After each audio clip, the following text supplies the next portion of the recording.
இந்த நாளிலும் கூட நம்ம எல்லாரும் தெய்வ சமூகத்திலே பயபக்தியோடும் தெய்வ கிருபையிலும் கடந்து வருகிற ஒரு நல்ல வாய்ப்புகளை என் தேவன் ஏற்படுத்தி இருக்கிறதை குறித்து நான் முதலாவது ஆண்டவருக்கு நன்றி சொல்லுகிறேன்.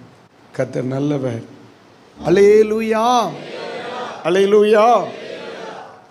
ஆமாம், மறுபடியும் உங்களுக்கு வாழ்த்து சொல்லுகிறேன். யாத்திரையாகமத்தின் புஸ்தகம் 3ஆம் அதிகாரத்தின் 21ஆம் வாக்கியத்தை ஆமீன் ஒன்று சொல்லி அது அங்கனமே ஆகட்டும் என்று சொல்லி தொடர்ந்து செய்திக்காக கடந்து சொல்லுகிறேன். அப்பொழுது இந்த ஜனங்களுக்கு எகிப்தியர்களின் கண்களில் தயவு கிடைக்கும்படி கிடைக்க பண்ணுவேன்.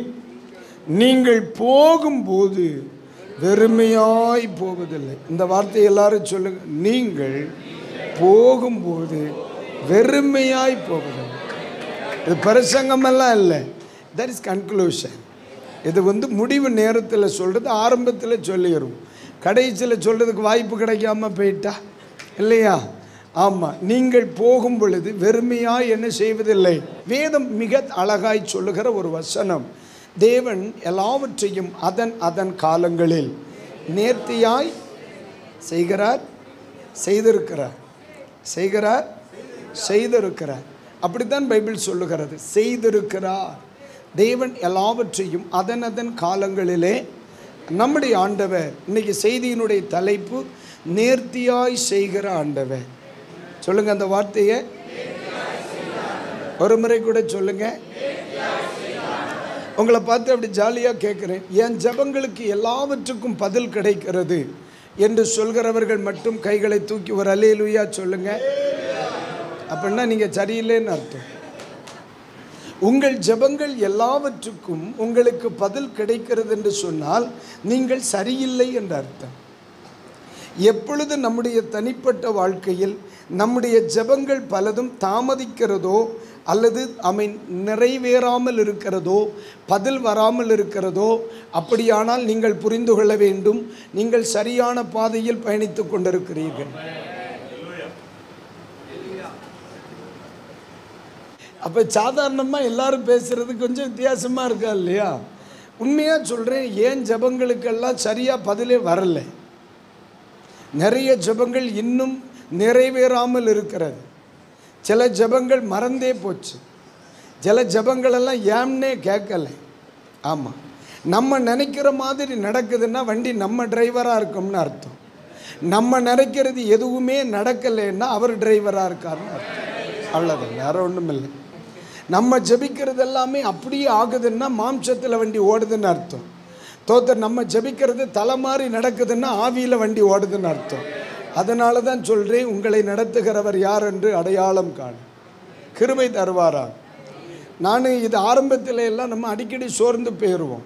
நம்ம நினச்சது ஒன்றுமே நடக்க மாட்டேங்குது, நம்ம ஜோமனை எல்லாம் தலைகீழாத்தே நடக்குது. சுவாமி, உண்மையிலே நீர் என்னை அழைத்தீரா இல்லையா அப்படின்னு சில நேரத்தில் அவர் மேலே சந்தேவர், நீர் தான் ஆண்டவரா இல்லது வேறொருவர் வர காத்திருக்க வேண்டுமா அப்படின்னு சில நேரத்தில் நம்மெல்லாம் குழம்பிடுவோம், பார்த்துக்கிடுங்க. ஆனால் காலங்கள் போகும் பொழுது தான் நம்முடைய ஜெபங்களுக்குள் மறைந்திருந்த முட்டாள்தனங்களை நான் உணர்ந்தேன். நான் சொல்லுது புரியும் நினைக்கிறேன். அல்லேலூயா. எல்லா ஜெபங்களும் கேட்கக்கூடாது, எல்லா ஜெபங்களுக்கும் பதில் வரக்கூடாது, எல்லா ஜெபங்களும் ஆண்டவர் செவி சாய்க்கக்கூடாது. சாய்த்தால் பலரும் இதற்கு முன் புதைக்கப்பட்டிருக்க வேண்டும். ஏன்னா நமக்கெல்லாம் பிரச்சனை கூடணும்னு, ஏசப்பா ஏன் என்னை வச்சிருக்கிறீங்க, எடுக்கப்படாதாம்பா. அந்த ஜெபத்தையெல்லாம் கேட்டிருந்தா நம்ம சபையில் புக்காவாச்சி பேர் இதுக்கு முன்னே சுவாலி முடிஞ்சிருக்கு. அப்போ எல்லா ஜெபங்களும் கேட்கக்கூடாது. கேட்டால் அவர் தேவனும் இல்லை, நான் அவருடைய பிள்ளையும் இல்லை. அப்போ இப்போ நம்ம கேட்ட ஜெபங்களுக்காக அல்ல, தெய்வமே கேட்காத ஜெபங்களுக்காய் கர்த்தரை ஸ்தோத்தரிக்கிறேன். எங்கூட பலரும் சேரல, வாரம் என்னீர் கேட்காத ஜெபங்களுக்காய் கர்த்தரை ஸ்தோத்தரிக்கிறேன். தராத பதில்களுக்காய் கர்த்தரை ஸ்தோத்தரிக்கிறேன். கேட்காத ஜெபங்களுக்காய் கர்த்தரை ஸ்தோத்தரிக்கிறேன், தராத பதில்களுக்காக கர்த்தரை ஸ்தோத்தரிக்கிறேன். அப்போ யோசிக்கணுமா இல்லையா? அப்போ என்ன தான் பண்ண சொல்லுது? ஆமாம், அப்போ நம்ம ஜோமனாமே இருக்கிறது தான் நல்லது. ஆரம்ப காலத்தில் நான் ரொம்ப பிடிவாத காரணத்தான் யார்கிட்ட, மனுஷன்ட்ட இல்லை, ஆண்டோட்ட ஒரு காரியத்தை ஒன்று வரைஞ்சிட்டு என் டைரியில் எழுதிட்டோம்னா அது அப்படியே நம்ம ஊரில் ஒரு பழமொழி சொல்லுவாங்க, வள்ளி புள்ளி தப்பாமல் இருக்கணும்னு நினைப்பேன். ஆனால் கடைசியில் ஆண்டவர் என் வாழ்க்கையே அப்படியே புரட்டிட்டார். அதுக்கும் பிறகு அது வரைக்கும் ஜெபம் பண்ணா எல்லாம் கிடைக்கும்பேன், அதுக்கு பிறகு ஜெபம் பண்ணுவான் கிடைச்சா கிடைக்கட்டும். வளர வளர தேத்தரை வந்தா பார்ப்போம். இப்போ என்ன நடக்குது, தந்தா வாங்குவோம். இப்போ ஏறத்தாழ ஒரு 28-29 வருஷம் ஆச்சு சபை ஊழியத்தில். இப்போ கொஞ்ச நாள் கழித்து இருந்தால் பார்ப்போம், அவ்வளோதான், வேறு ஒன்றும் இல்லை. ஏன்னா முன்னால் தோத்தர் அது வேறு மாதிரி இருந்துச்சு. அது இப்போ ஆரம்பத்தில் இருக்கிற பலருக்கும் தெரியாது. இப்போ நம்ம பேசும் பொழுது பலருக்கு உண்மையிலே இவன் பாஸ்டரான்னு தெரியும், கொஞ்ச நாள் கழியும் போது உனக்கு தெரியும். அல்லேலூயா. ஏன்னா நானும் என் ஊழியத்தில் பாஸ்டமாக வந்திருக்காங்க, அதனால் சொல்ல முடியும்.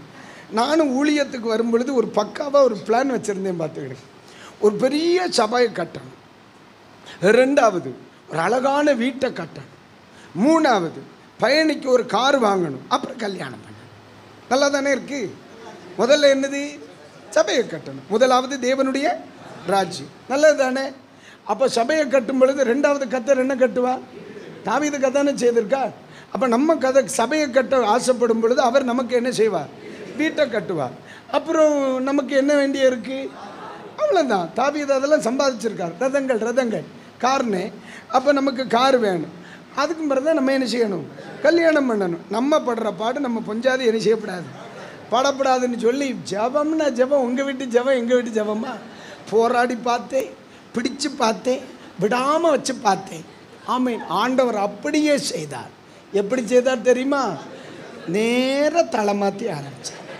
முதல்ல பொண்ணு, 2வது காரு, 3வது வீடு, 4வது சபை. இப்போது எனக்கு ஒரே குழப்பம், நான் ஜோம் பண்ணது தப்பா இல்லை நீர் தந்தது தப்பா? யோசிக்கணுமா இல்லையா? நான் என்ன சொன்னேன், நானும் யோசித்தேன், சரியா தப்பாக்கா? முதலாவது எதை தான் கொடுக்கணும், ஆலயம் தானே, ஆண்டவருக்கு அடுத்த காரியம் தானே. அப்போ அதில் ஆரம்பித்து 2வது வீடு வேணும்ல, இருக்கணும். அடுத்த வாசப்படியில் படுக்க முடியும், நமக்கு ஒரு வீடு வேணும். அப்புறம் அவசரமாக ஊழியம் செய்கிறதுக்கு கார் வேணுமா இல்லையா? அதுக்கு பிறகு 4 பேர் கார் துப்பாமல் இருக்கிற பொண்டாட்டி வேணுமா இல்லையா? பலன் துணி துவைக்கிறதுக்கு வாங்குறாங்க, நான் அதை சொல்லலை, தோத்துறோம். அப்போ நம்ம யோசிக்க வேண்டியிருக்கு. ரைட்டு, இதுதான் சரியாகும் அப்படின்னு பார்த்தா முதல்ல கத்தர் எங்கே தான் ஆரம்பித்தார், நம்ம எதை கடைசியாக நினைக்கிறோமோ அதை அவர் முதல்ல நினைக்கிறார். எதை ஆண்டவர் நம்ம ஃபஸ்ட்டாக நினைக்கிறோமோ அதை ஆண்டவர் லாஸ்ட்டாக நினைக்கிறார். அப்பந்தான் நினச்சேன் நம்ம நினப்பு பொழப்ப கிடக்கும், நினைக்கிறத விட்டு கிடைச்சதை வாங்கிட்டோம். அதுக்கு பிறகு நோ டென்ஷன், கிடைச்சா வாங்கிக்கோ. நம்ம அதாவது இங்கிலீஷ் தமிழ் டிரான்ஸ்லேட் பண்ணுறவங்கள பார்த்துருக்கீங்களா?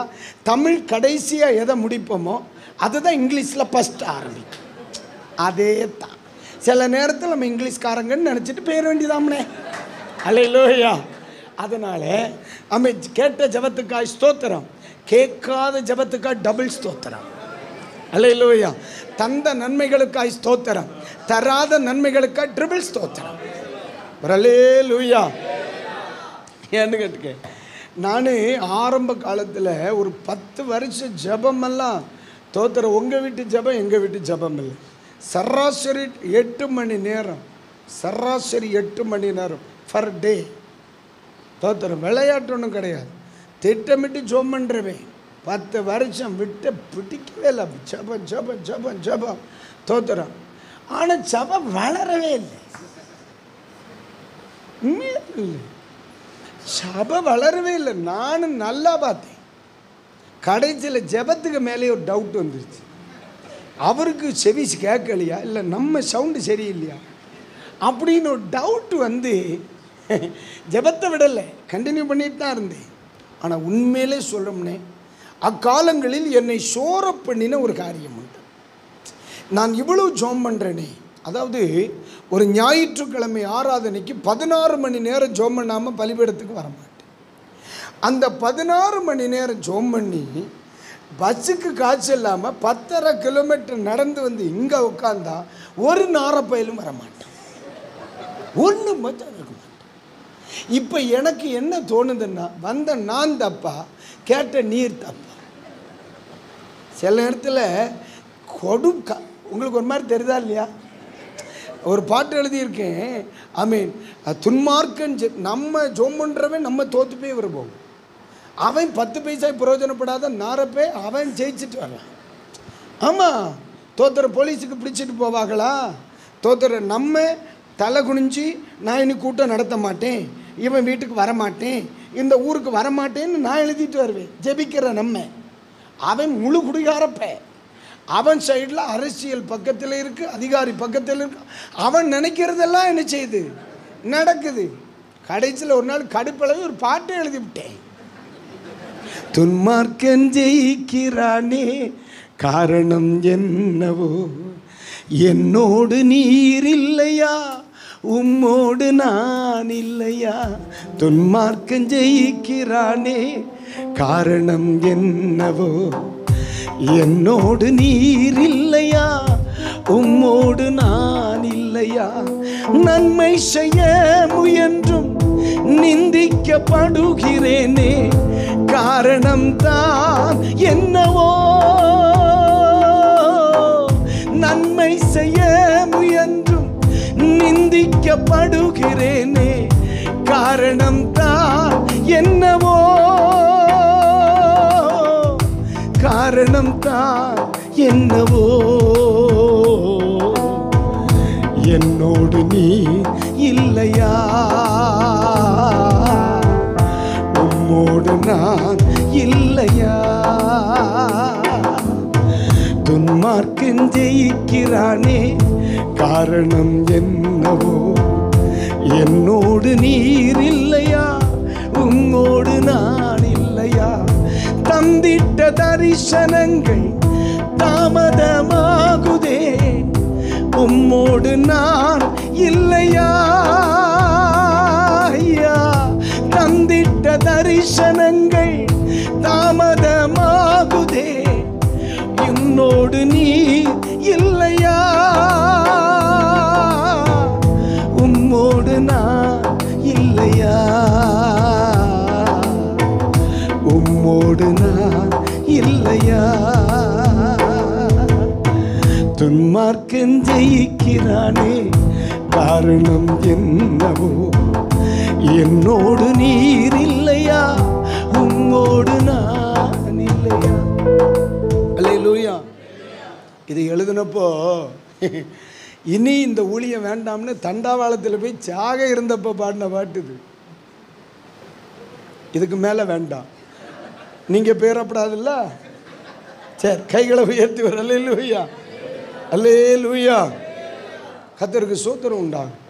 அப்போ சில நேரங்களில் உண்மையிலேயே கர்த்தர் என் ஜெபத்தை கேட்குறாரா இல்லையா, என் ஊழியத்துக்கு கர்த்தர் என்ன அழைச்சாரா இல்லையா, உண்மையிலேயே நான் ஊழியம்தானா செய்கிறேன் என்று சொல்கிற தடுமாற்றங்களும் கஷ்டங்களும் நமக்கு வருவதுண்டு. ஆனால் இன்னைக்கு சொல்லுவோம் பிரதர், அந்த 10 வருஷங்களில் என் சபை வளராததற்காய் நான் கர்த்தரை ஸ்தோத்தரிக்கிறேன். என்ன ஒரு மாதிரி பார்க்குறியா? வளர்ந்துருக்குன்னு வைங்க, என் கையாலே செத்துருப்பானுங்க. ஏன்னா அன்னைக்கு இந்த சபையை நடத்துகிற பக்குவம் எனக்கு பொறுமை கிடையாது. அவ்வளோதான். பிரசங்கம்னு சொன்னாலும் ஏன் சார்பில் தான் ஆரம்பிக்கும். யோவானுடைய அடுத்த ஜெராக்ஸ் தான். அம்மை கோடாரியானது வேரின் அருகே வச்சிருக்கு, மவனை பொழந்துருவேன். நம்மளே சொல்லி முடிச்சிருப்போம். ஆனால் இப்போ தான் தெரியுது, இல்லை சபை வளராததற்கு காரணம் நான் வளராதது. அன்னைக்கு என் கையில் கர்த்தர் தரல, அந்த ஜனங்களை நடத்துகிற அளவுக்கு நான் வளரல, அந்த ஜனங்களை நேசிக்கிற அளவுக்கு நான் வளரல, அந்த ஜனங்களை போஷிக்கிற அளவுக்கு நான் வளரல, அந்த ஜனங்களை படிப்பிக்கிற அளவுக்கு நான் வளரல. நான் வளர வளரதான் என் சபை வளர்ந்ததை நான் பார்த்தேன். நான் எப்பொழுது பதட்டப்படுகிறவனா இருந்தனோ அப்போ என் சபை வளரல. எதையுமே ஜாலியாக எடுக்கிறவனா நம்ம மாறினப்ப என் சபை வளர்ந்துச்சு. எதையும் ரொம்ப ரொம்ப தீவிரமாக இருக்கணும் அப்படின்னு நான் நினச்சப்ப சபை வளரல. கழுதா வந்தா வரட்டும்னு எப்போ நினச்சோனோ சபை வளர்ந்துருச்சு. அப்பந்தான் நினச்சேன், ஐயோ இதெல்லாம் செய்கிறது நம்ம இல்லை, நம்ம வேலையை செய்தா அவர் வேலையை செய்து. அல்லேலூயா. அது வரைக்கும் நான் நினச்சேன் நம்ம தான் கட்டுதம் போல, நம்ம தான் சபையை கொண்டு வருகிறோம், நம்ம தான் ஆத்துமாக்களை கொண்டு வருகிறோம், நம்ம தான் ஊழியத்தை உறுதிப்படுத்துகிறோம். ரொம்ப நாளைக்கு பிறதான் தெரிஞ்சிச்சு கழுதை இதை விட நம்ம செய்யலை. நம்ம கடமையை மட்டும்தான் நம்ம செய்கிறேங்கிற மனநிலை எப்போ வந்துச்சோ அவர் கடமையை செய்ய ஆரம்பிச்சார். அல்லேலூயா. இப்போ தான் நான் சொல்லுவேன், ஜெபம் பண்ணுறேன் கேட்டு வேணும்னா நீ செய்ய. முன்னாலே அப்படி இல்லாம் கன்வென்ஷன் நடக்கும், பயங்கரமாக மழை பெய்யும், நான் போய் சாப்பிடவே மாட்டேன், பாஸ்டர் மாட்டேன் கழுங்க போய் எம்பாட்டி செத்த வீட்டில் படுத்த மாதிரி படுத்துக்கிட்டேன். இப்போ அப்படி கிடையாது, ஸ்டேஜ் கட்டியிருக்கேன், ஸ்பீக்கர் வச்சுருக்கேன். பிரசங்கம் பண்ணணும்னா மழை வராமல் இருக்கணும், வந்துன்னா நான் போய் படுத்துக்கிடுவேன். உண்மை காரியம்தான் போக்கு, ஒன்றும் பிரச்சனை இல்லை. எனக்கு ஸ்டாலின் ஐயா ரேச்சம் அடிச்சு தரார், தின்னுக்கிட்டு நான் போய் படுத்துக்கிடுவேன். வேலை பாசமாக போகிறது உண்மை வேலை தான். மழை பெஞ்சா தோத்தர் நான் போய் படுப்பேன், மழை பெய்யலைன்னா நான் வந்து பிரசங்கம் பண்ணுவேன். பெய்யணுமா பெய்யண்டாமான்னு நீர் தீர்மானிச்சுவேன். ஏன் சொல்லியப்பா, இந்த மக்குவம் எப்போ வந்துச்சோ அவர் வேலையை பார்க்குறாரு, நான் ஏன் என்ன நீ ஒரு மாதிரி பார்க்குறேன். அல்லேலூயா. ஆமென். ஆமாம், அதனால தான் அர்க்கிப்பை பார்த்து சொல்லுதான், நீ கர்த்தரிடத்தில் பெற்ற ஊழியத்தை என்ன செய் அப்படின்னா அது தேவையில்லாத வேலையை செய்யாதேன்னு அர்த்தம். நம்ம இதை மட்டும்தான் பார்ப்போம், கர்த்தரிடத்தில் பெற்ற ஊழியத்தை செய், கர்த்தரிடத்தில் பெற்ற ஊழியத்தை. அப்படின்னா என்ன, நீ பெறாத சில ஊழியத்தையும் செய்துட்டு இருக்கா, அந்த சோழியை விட்டுட்டு வெளியே வந்துட்டு. ஆமென். நான் செய்தேன்னா உன் வேலையை நீ செய்யலைல்ல. நீங்கள் ஒரு நாள் சும்மா ஃப்ரீயாக இருக்கிறிய, நேராக சுரண்ட பஸ் ஸ்டாண்டை வந்து ஃபுல்லாக தூத்து போட்டியன்னு வைங்க. அப்போ ஈவோட்ட போய் கேட்குறிய, ஐயா அல்லது பிரசிடெண்ட் ஐயா, நான் ஒரு ரோடையெல்லாம் என்ன செய்திருக்கேன், உன்னிட்ட எவம்பல தூக்க சொன்னான், போல வீட்டுக்கு. நம்ம என்ன சொல்லலாம், அவர்கிட்ட சம்பளம் கேட்க போயிருக்கோம். அவர் சொல்ல, உன்னை எவன் தூக்க சொன்னான், தூக்க சொல்லல. உனக்கு தேவையில்லாத வேலையை நீ செய்தா காய்ச்சும் கிடையாது, ஒன்றும் கிடையாது. சொன்ன வேலையை செய்தால் உனக்கு பில் பாஸ் ஆகும். அப்போதான் நான் யோசித்தேன், ரைட்டு நான் முதல்ல செய்ய வேண்டியது ஏன் சோலி என்னன்னு பார்க்கணும். என்ன நிறைய பேர் அதுக்கு பிறகு தான் நான் யோசிக்க ஆரம்பித்தேன். நிறைய பேர் கண்டவன் சோழியை செய்துட்டு நடக்கலாம். அப்போ நம்ம அதை செய்ய அல்லேலூயா. ஆனால் கர்த்தர் எல்லாவற்றையும் நேர்த்தியாய் செய்கிறார். சொல்லுங்கள் இந்த வார்த்தையை. உங்களை கர்த்தர் அழைத்தார் என்ற நிச்சயம் உங்களுக்கு இருக்குமா? இருக்கிறதா? Very good. அப்போ பிரச்சனை இருக்கா உங்களுக்கு ஊழியத்தில்? இருக்கணும். பேரப்படாது. ஏசப்பா நீங்கள்லாம் எதுக்கு நீ ஜோமனி பிரச்சனை மாறுவதாக, போராட்டங்கள் மாறுவதாக. நான் நேர சொல்ல ஒன்றும் மாறப்படாது சுவாமி. இந்த பயில லூஸ் பயிலுவா சோமனி தான், யார் சுவாலி இல்லை இவனுக்கு. ஆமாம், எல்லாம் இருக்கட்டும் அப்படி. ஆமாம், நீங்கள் இவ்வளோ தானே. எங்கள் தேசத்தில் இருக்கிற அந்நியம் இருக்கட்டும்னே, அவன் எல்லா தடைகள் ஏன் மாறணும்? தடை ஏன் மாறணும்? நீ வேலை செய்ய தடங்க இருக்கட்டும். எல்லா பிரச்சனையும் மாறாதுக்கா, மாறக்கூடாது. உங்கள் வயிற்றில் இறை இருக்கா, பூச்சி இருக்கா? உங்கள் வயிற்றுக்குள்ளே பூச்சி இருக்கானே, ஏன் வச்சுருக்கிய? உங்கள் வயிற்றுக்குள்ளே ஏன் கர்த்தர் பூச்சி வச்சுருக்க? அது இல்லைன்னா நீ செத்துருவா. அதனால தான் உன் வயிற்றுக்குள்ளே பூச்சி வச்சுருக்காரு. அதனால தான் சில சபைக்குள்ளே இன்னும் பூச்சி வச்சுருக்காரு, நீ சாவாமே இருக்க. சிலர்லாம் எல்லாம் மொத்தமாக மாறணும்னு தான் நீ சோமனிட்டு இருக்கா. மாறப்படாது. கொஞ்சம் பூச்சியெல்லாம் வயிற்றுக்குள்ளே கிடக்கணும். அந்த பூச்சி கடந்தாதான் உன் வயிறு க்ளீன் ஆகும். நம்ம நீ நிறைய படிக்க போகிறோம். என்ன இப்போ தானே அப்போ தானே சொன்னேன் 1:30 7:30 ஆரம்பிச்சிருக்குன்னு விளையாட்டு சொன்னேன்னியா. சரி, முடிஞ்ச 5 மணி போய் பார்ப்போம். ஒரு அல்லேலூயா. வெற்றி ஆனாலும் சரி, அதுக்கு பின்னால் ஒரு நோக்கம் இருக்குது. தோல்வி ஆனாலும் சரி, அதுக்கு பின்னால் ஒரு நோக்கம் இருக்குது.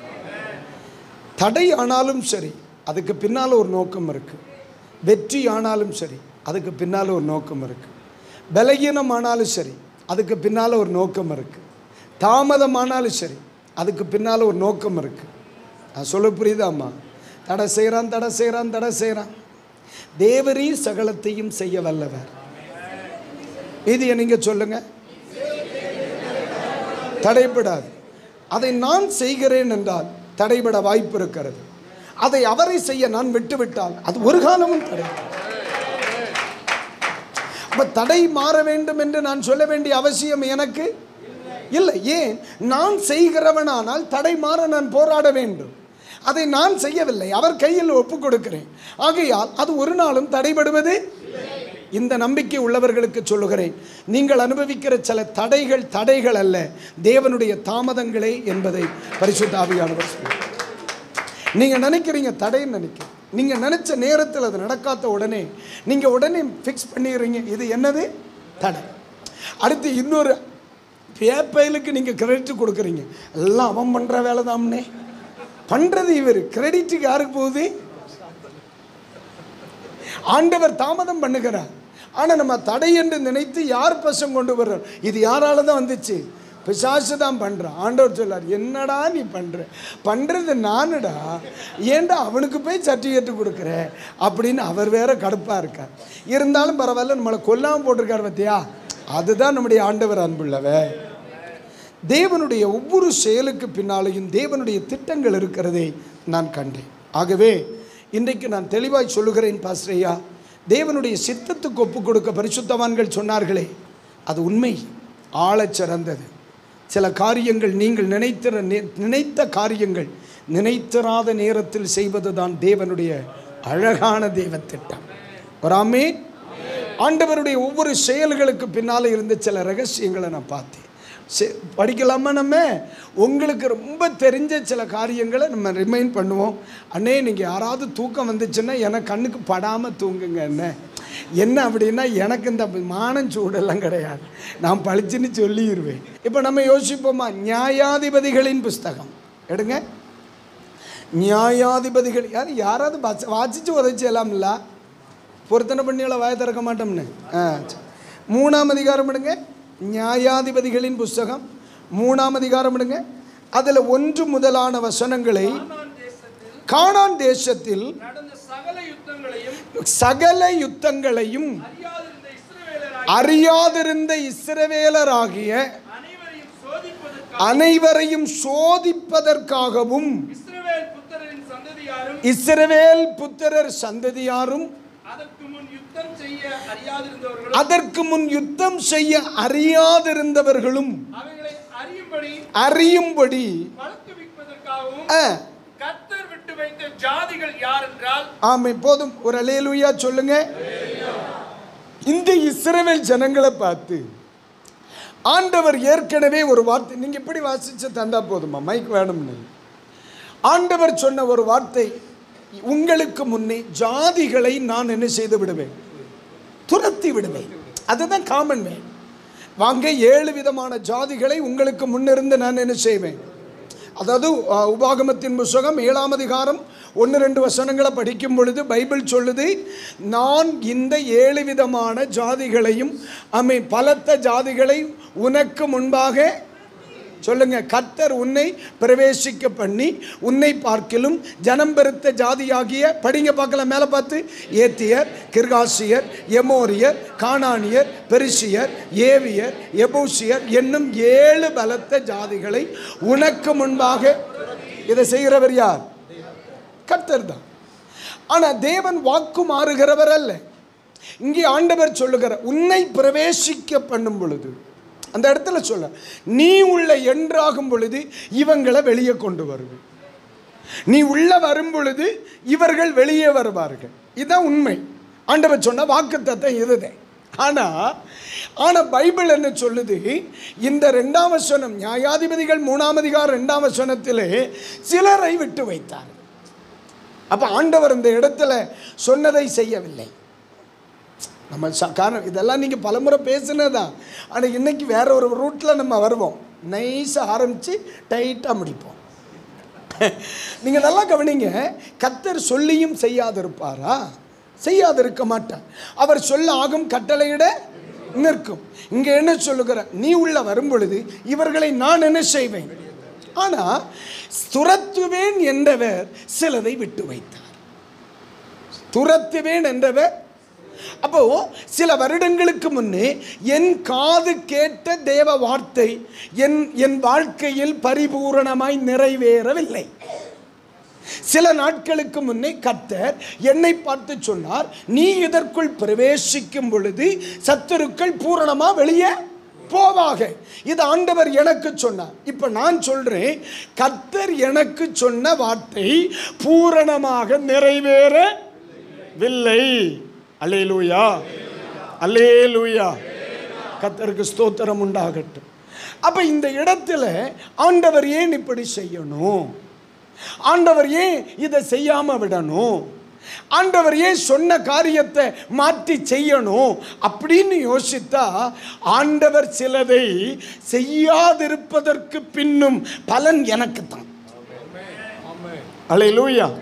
நான் மறுபடியும் சொல்றேன், ஆண்டவர் தந்தாலும் பலன் யாருக்கு? ஓகே. தராம இருந்தாலும் பலன் யாருக்கு? எஸ். துரத்தினாலும் பலன் யாருக்கு? அவ்வளவுதான்.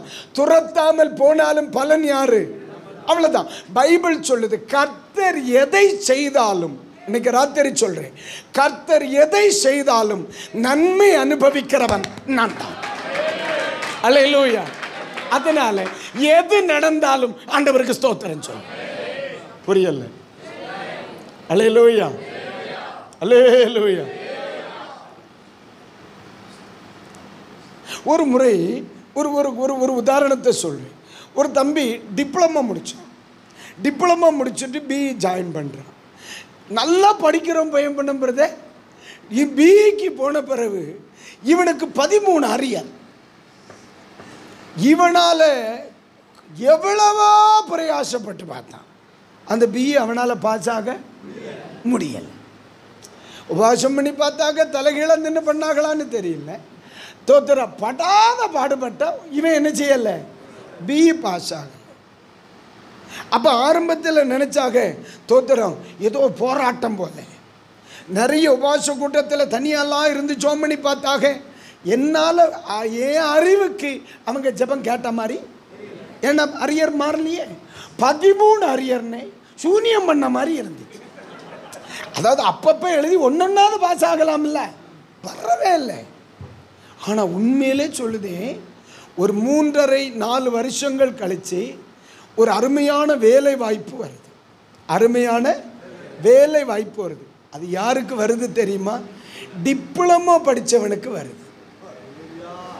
இவன்கிட்ட என்ன இல்லை, பிஇ சர்டிஃபிகேட் இல்லை, அரியரத்தின. ஆனால் ஏது சர்டிஃபிகேட் இருக்கு, இவன் உள்ள கொடுத்தான். இப்போ கவர்மெண்ட்ல வேலை பார்க்காமனே.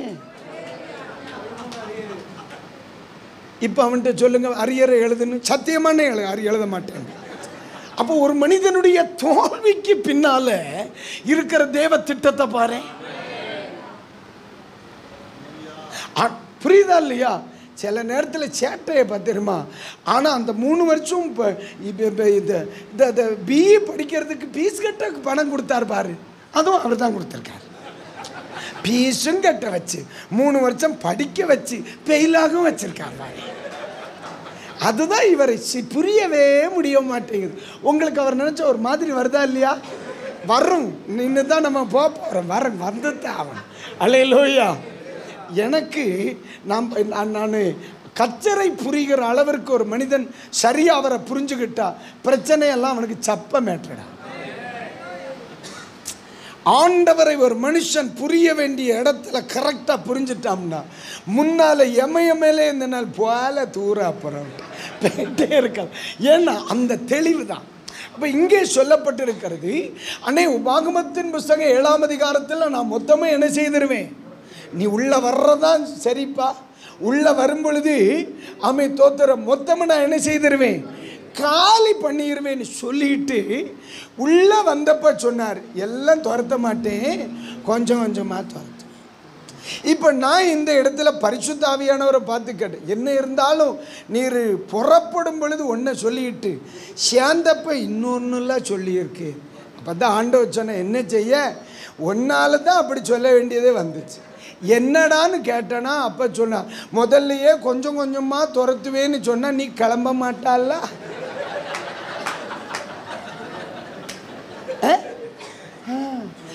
ஏன்னா தோத்துற அதுக்கும் பின்னாலையும் பிரச்சனை இருக்கு. நீ இந்த ஆடு மாடு மேய்க்கிறவன், உனக்கு யுத்தம் பண்ண வராது. அதனால தான் அவ்வளோ பலமாக இருந்த நீ தோத்திரம் அடுத்தவனுக்கு அடிமையாக இருந்தா. நான் வரேன், கொஞ்சம் கழிச்சு நம்ம ரொம்ப யோசிக்கணும். அதனால தான் சொல்லுதார். ஆமீன். அதனால தான்ப்பா நம் குட்டியே நீ வா, கொஞ்சம் கொஞ்சமாக உனக்கு முன்னால் ப்ராப்ளத்தை சால்வ் பண்ணுவேன்னு நான் சொல்லியிருந்தா நீ சொல்லுவே சாய் பண்ணும் அப்புறம் கிளம்பு அப்படின்னு நீ வரமாட்டே. அதனால தான் உன்னை துரிதப்படுத்துவதற்காக சில நேரத்தில் உசுப்பேத்துற மாதிரி செய்ய வேண்டியே இருக்கு ராஜா. அதனால் ஆபிரகாம் இடத்தில் ஆண்டவர் சொன்னார், நான் உன்னை ஆசீர்வதிக்கவே ஆசீர்வதித்து உன்னை பெருகவே பெருக பண்ணுவேன், உன்னை 25 வருஷம் கழித்து உன்னை குழந்தை தருவேன்னு சொன்னாரா? அம்மை சொல்லி இருந்தால் அவர் வருவாரா? அவர் சொல்லியிருந்தால் நீ வரமாட்டே. அதனால தான் சொல்லலை. அதனால தான் நாசுக்கா ஒரு வச்சிட்டார். ஐயா நீ உள்ளே வரும் பொழுது நான் அவனை வெளியே அனுப்புவேன். ஆனால் இந்த வார்த்தையில் என்ன இருக்கிறது? தாமதம். இந்த வார்த்தையில் என்ன இருக்கிறது? மாற்றம். இந்த வார்த்தையில் என்ன இருக்கிறது? நான் எதிர்பார்த்த நேரத்தில் என்ன செய்யலை, நடக்கலை, அவ்வளோதான். ஆனால் அந்த தாமதத்திற்கு பின்னாலேயும் ஆசீர்வதிக்கப்பட்டது யார்? ஒரு அல்லேலூயா சொல்லுங்க, அல்லேலூயா. ஆண்டவருக்கு என்ன ஆசை தெரியுமா?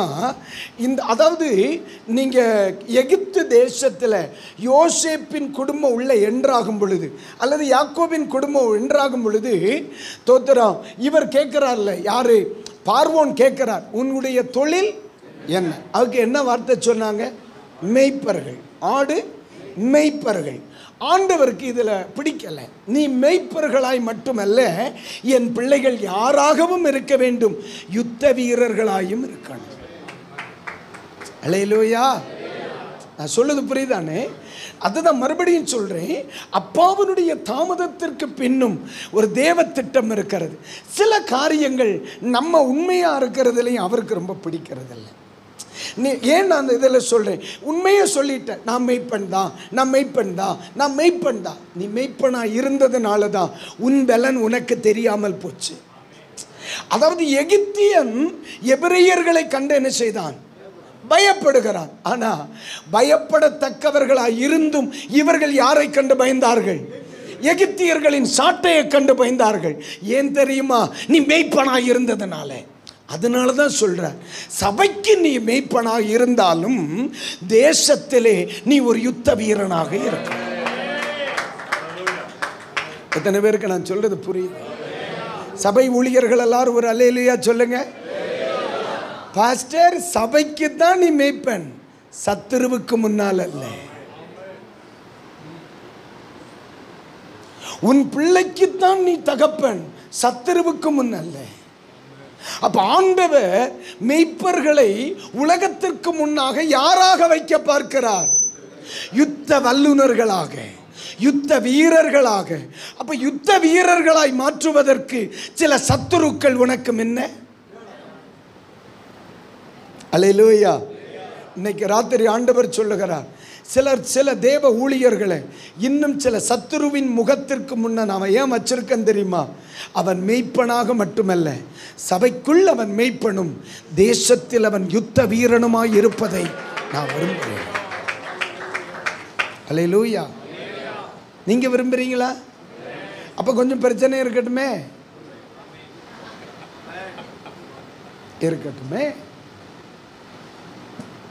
அண்ணே தோத்திரம். நம்ம சாதாரணமாக மந்தையில் என்ன முட்டுற கடாயெல்லாம் கசாப்பு கடைக்கு போயிடும். பால் கொடுக்குற ஆடா பார்த்து நம்ம வச்சுக்குவோம்.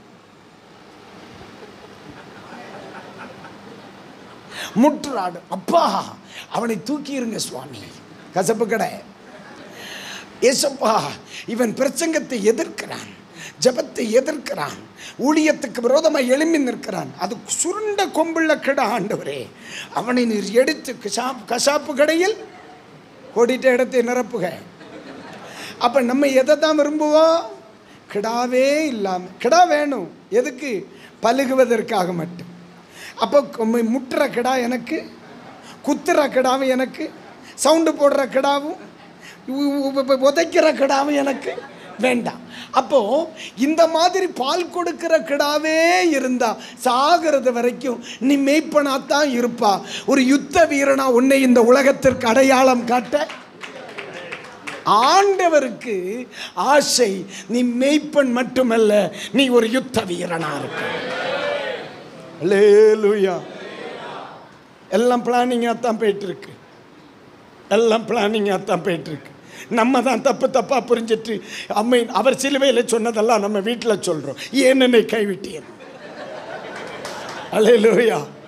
ஆண்டவர் சொல்லுதார், நான் கைவிட்டிருந்தா நீ இதுக்கு முன்னே காணாம போயிருப்பான். ஏச்சு சிலுவையில் சொன்னதை நீ வீட்டில் சொல்லிட்டு இருக்கா. நான் கைவிடலை, விடாதனால தான் வந்து கல் மாதிரி உக்காந்துருக்கா நீ. அல்லேலூயா. எப்பா, உன்னை நான் ஒரு மெய்ப்பனாக பார்க்கணும்னு நினச்சா உன்னை என்னைக்கும் ஆசீர்வச்சிருப்போம்டா. சபைக்குள்ள ஒரு நல்ல மெய்ப்பனும் சத்துருவுக்கு முன்னால ஒரு யுத்த வீரனா நீ நிற்கணும். அல்லேலூயா. அதுக்கு நான் உன்னை ட்ரெயின் பண்ணுறேன். என் ஊழியம் வளரலேன்னு ஏன் அழுகிறேன்? நான் நினைக்கிறபடி ஒரு மாற்றம் வரலேன்னு ஏன் அழுகிறீங்க? அன்னை உங்களை மெய்ப்பர்களாக மட்டும் அப்பா பார்த்துருந்தா இதுக்கு முன்னால் உங்கள் ஊழியத்தில் எவ்வளோ மாற்றங்கள் வந்திருக்கும். சபைக்கு முன்னால் மெய்ப்பர்கள், சத்துருக்களுக்கு முன்னால் நீங்கள் யுத்த வீரர்களாக இருக்கணும். இல்லைன்னு வைங்க, மந்தை பெருகும் பொழுது சத்துரு பெருகுவான். வெறும் மெய்ப்பர்களாக நீங்கள் இருந்தால் உங்களையும் காப்பாற்றிக்கிட மாட்டீங்க, உங்கள் சபையும் காப்பாற்றிக்கிட மாட்டீங்க. எத்தனை பேருக்கு நான் சொல்கிறது புரியுது? அல்லேலூயா. ஒரு சின்ன எக்ஸாம்பிள் சொல்கிறேன். அம்மா ஒன்று எழும்பியோலா, ஒன்றும் பிரச்சனை இல்லையே. இவங்க வீட்டுக்காரர் வந்திருக்கார்ல, பிரச்சனை இல்லையானே? ஆமே. இவங்க ஒரு விசுவாசி, நிறைய பிரச்சனையில் உள்ள வராங்க. அண்ணே, நீ மெய்ப்பனா மட்டும் இருக்கக்கூடாது, யுத்த வீரனாக இருக்கணும்னு சொல்கிறதுக்கு ஒரு காரணத்தை சொல்கிறேன். அம்மா உள்ள வராங்க. இவர்கள் குடும்பங்களில் பிரச்சனை இருக்குமா இருக்காதா? ஒரு விசுவாசின்னு நினைங்க. இவங்க பின்னால் பிரச்சனை இருக்குமா இல்லையா? இவர்கள் யார் இடத்துல வருகிறாங்க? பாஸ்டர் இடத்துல வருகிறாங்க. இப்போ இவர்களுக்காக போராடுறது யாரு? பாஸ்டர். எதிர்த்து நிற்கிறது யாரு?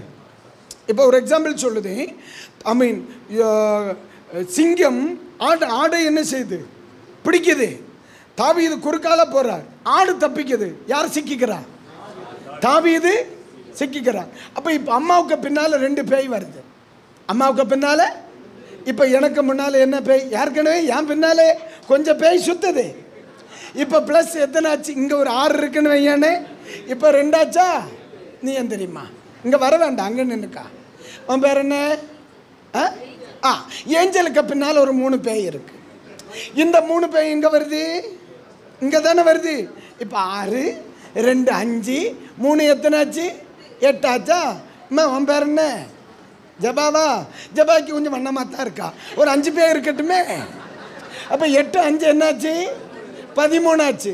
இந்த பாஸ்டர் தாங்குவானா? இந்த பாஸ்டர் தாங்குவானா? தாங்க மாட்டான்.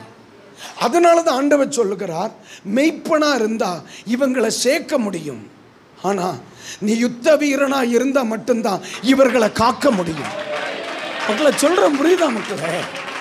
உன்னை ஏன் பிரச்சனைக்குள்ள நடத்தினார்னு தெரியுமாடா? அவனை ஏன் முன்னாடி இன்னும் சில பிரச்சனையை வச்சிருக்கார் தெரியுமா? நான் சொல்லுது புரியுதா உனக்கு? உன் ஆண்டவர் மறந்ததுனால இல்லடா. ஆண்டவர் உன்னை நினைச்சபடி உனக்கு எல்லாம் கரெக்டா கிடைச்சிருக்கும்னா இதுக்கு முன்னால நீ தோத்துருப்படி தட்டம் தெரியாம போயிருக்கும் ஊழியம். எத்தனை பேருக்கு நான் சொல்றது புரியுது? நான் சொல்ல புரியுதா? நம்ம நினைக்கிற மாதிரி நம்ம ஊழியம் வளரலன்னு ஆண்டவர் சொல்லுகிறார். வளரக்கூடாது. உன் முன்னாடி நான் சத்துருவ வச்சே தீருவேன். ஏன் தெரியுமா? நீ வெறும் மெய்ப்பனா இருந்தா மந்தைய சேர்ப்ப. ஆனா ஒரு யுத்த வீரனாய் இருந்தா மந்தைய காப்ப. நீ ஒரு யுத்த வீரனாய் மாறணும்னா என் முன்னால யார் வேணும்? பிரச்சனை, எதிராளி, எதிர்க்கிறவே. அப்ப இப்ப சொல்லுங்க, துரத்தப்படாத ஜாதிகளுக்காய் கர்த்தரை ஸ்தோத்தரிக்கிறேன். அல்லேலூயா. அதுதான் நீங்க நினைக்கிறீங்க. கர்த்தர் என்னை கைவிட்டாரா? ஆண்டவர் என்ன மறந்துட்டாரா? பின்ன ஏன் இந்த பிரச்சனை? ஆண்டவர் என்ன நினைக்கலையா? ஆண்டவர் என்ன? இல்லப்பா. அவருக்கு தேவை ஒரு மெய்ப்பன் அல்ல. அவருக்கு தேவை வெறும் மெய்ப்பன் அல்ல. அவரே கையில அவரே தான் 2 விதத்தில் தானே இருக்கிறார். மெய்ப்பனுடைய கோல், யுத்த வீரனுடைய தடி. அவரே இந்த 2 கொண்டு தான் இருக்கார். நீ மட்டும் வெறும் கோலை கொண்டு நடக்கலாம்னு நினைக்கிறியா? நோ. அவர் கையில் என்ன இருக்குதோ அது உன் கையில இருக்கணும். சங்கீதக்காரர் என்ன சொல்? உம்முடைய கோலும் உம்முடைய கோலும் உம்முடைய தடியும். கோல் யாருடையது? சரி, தடி யாருடையது? யுத்த வீரனுடையது. யுத்த வீரனுடையது. மனிதனை எதிரியை எதிர்ப்பதற்கு தடி. ஆமென். மந்தையை மேய்ப்பதற்கு கோல். ஆண்டவர் ஒரே இடத்திலே, ஆமென், எந்த இடத்திலே மெய்ப்பனாகவும் இருக்கிறார், ஒரு யுத்த வீரனாயும் இருக்கிறார். அப்ப நீங்க மட்டும் வெறும் மெய்ப்பனா இருக்க விரும்புறிய? அல்லேலூயா. நோ. அவர் விரும்புகிற அளவுக்கு நீங்க உருவாக்கப்படுகிறது வரைக்கும் சில ஆட்கள் உங்க முன்னால, அல்லேலூயா, பிரச்சனை. நீங்க அவர் விரும்புகிறபடி உருவாக உருவாக உருவாக யுத்த வீரர்களாய் மாற மாற மாற மாற ஆண்டவர் கொஞ்சம் கொஞ்சமாய் கொஞ்சம் கொஞ்சமாய் கொஞ்சம் கொஞ்சமாய் துரத்திக்கிட்டே இருப்பார், துரத்திக்கிட்டே இருப்பார். அல்லேலூயா, அல்லேலூயா. அப்ப இங்க ஒரு வார்த்தை வருகிறது, அம்மை ஸ்தோத்திரம், பழக்குவிக்கப்படுவதற்கு. என்ன? ஒரு முறை கூட சொல்லுங்க. இப்ப இன்னைக்கு அநேகர் எதுல தான் இருக்கிறாங்க? Training period. எதுல? ஆனா உண்மையை சொல்லட்டானே, மறிக்கிறது வரைக்கும் இது இருக்கும். பரவாயில்லையா? அப்ப ஒரு அல்லேலூயா சொல்ல. ஃபர்ஸ்ட் 10 years ஆயிடுச்சு, அது முடியுமா? வாய்ப்பே இல்லை. அம்மை தோத்திரம் 2 வருஷம் சிடிஹெச், 3 வருஷம் டிடிஹெச், 4 வருஷம் பிடிஹெச், அதெல்லாம் இயர் வச்சு முடிஞ்சிடும். ஆனால் இந்த ட்ரைனிங் மூக்கில் பஞ்சு வைக்கிறது வரைக்கும். அல்லேலூயா.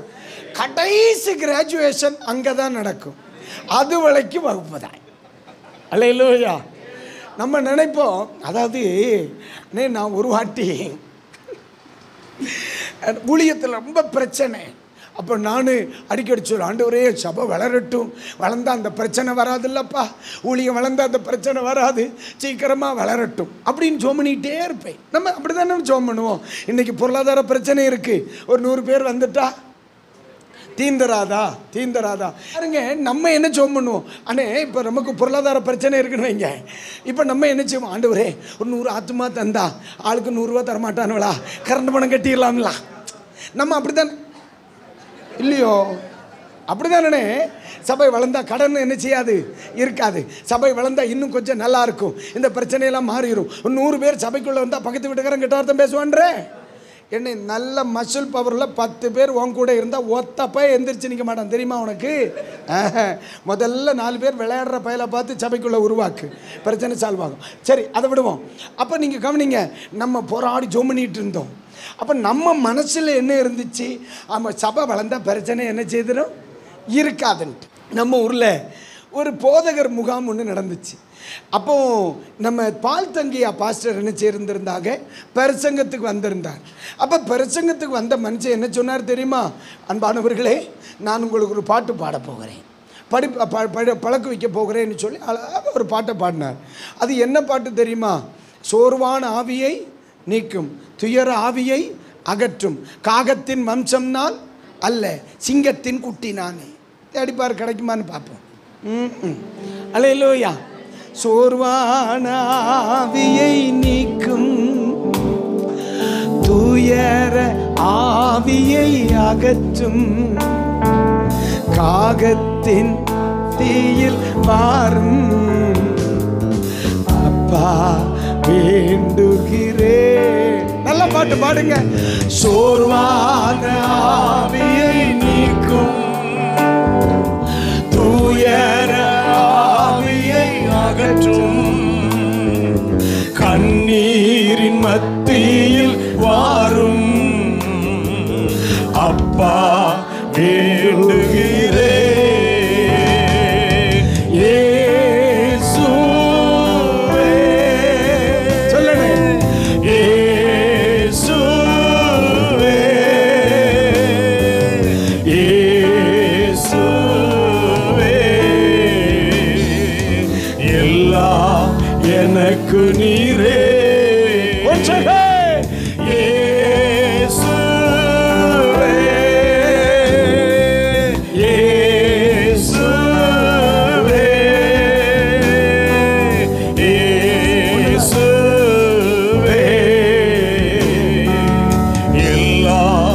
எனக்கு நீரே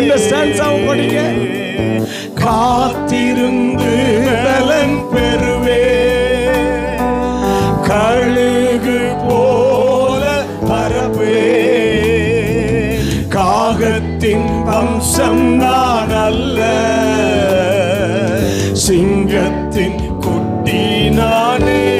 ஒரு முறை கூட ஊழிய பாதையில் எனக்கு விசுவாசிகளாலே நெருக்கம். ஏன் இந்த ஊழியம் எனக்கு? உமக்காகத்தானே ஐயா.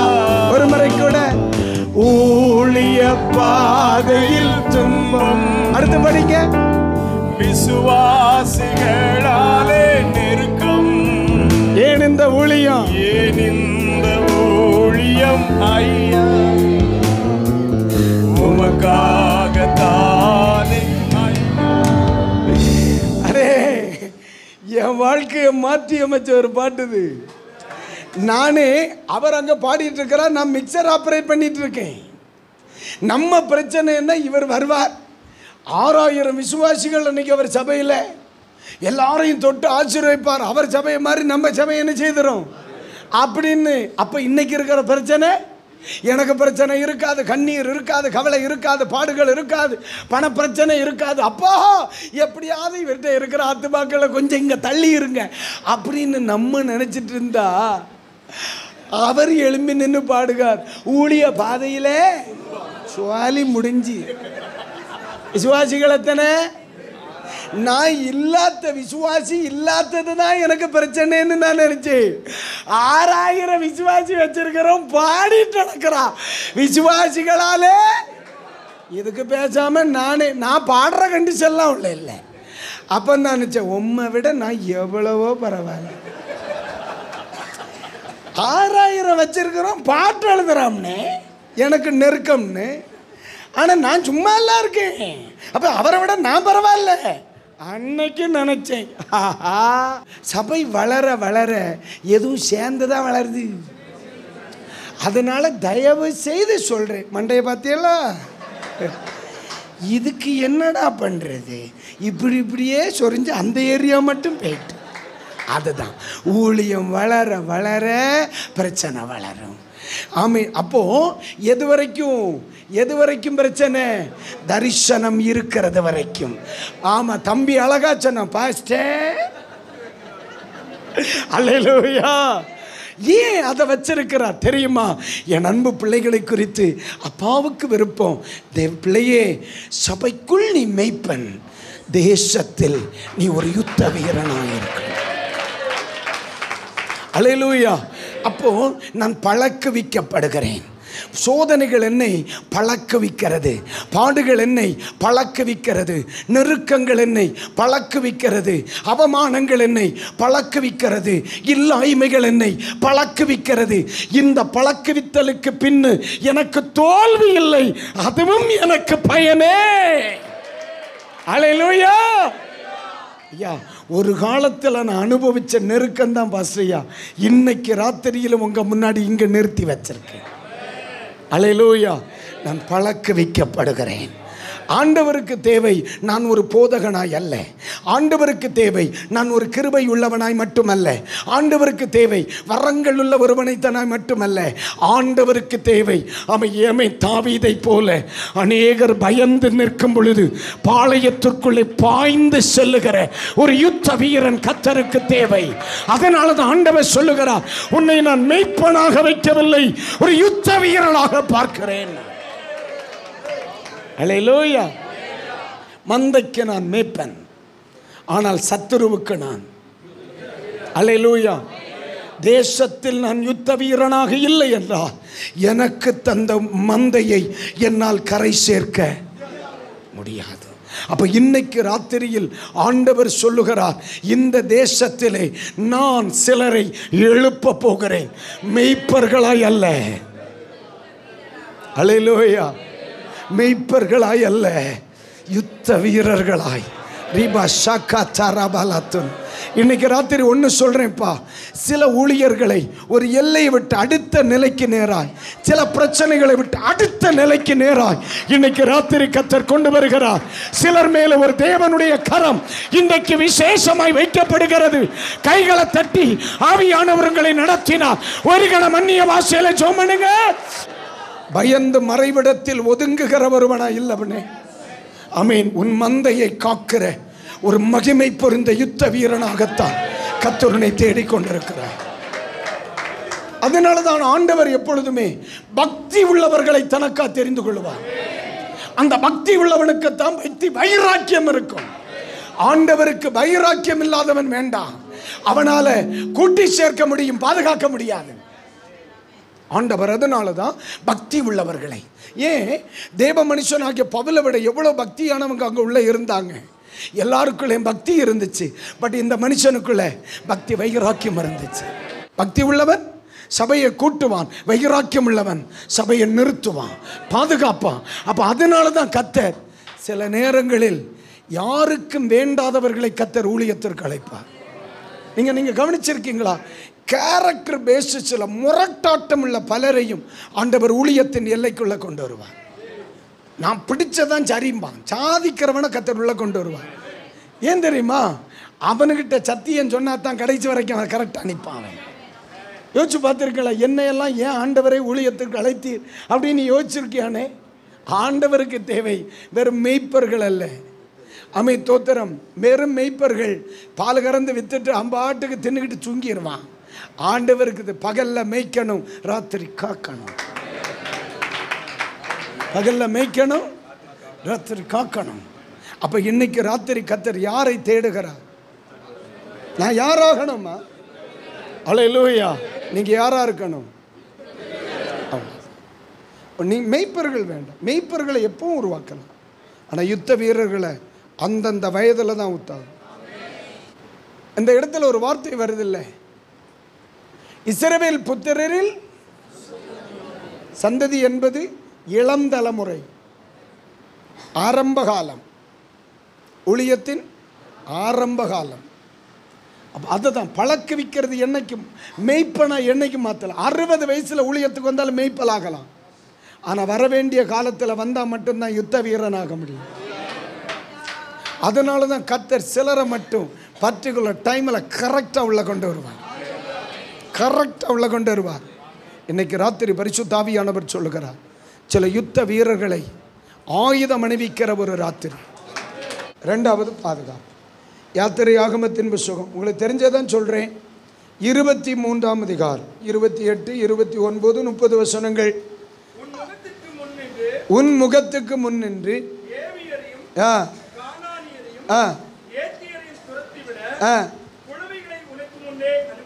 ஒரு அல்லேலூயா சொல்லுங்க.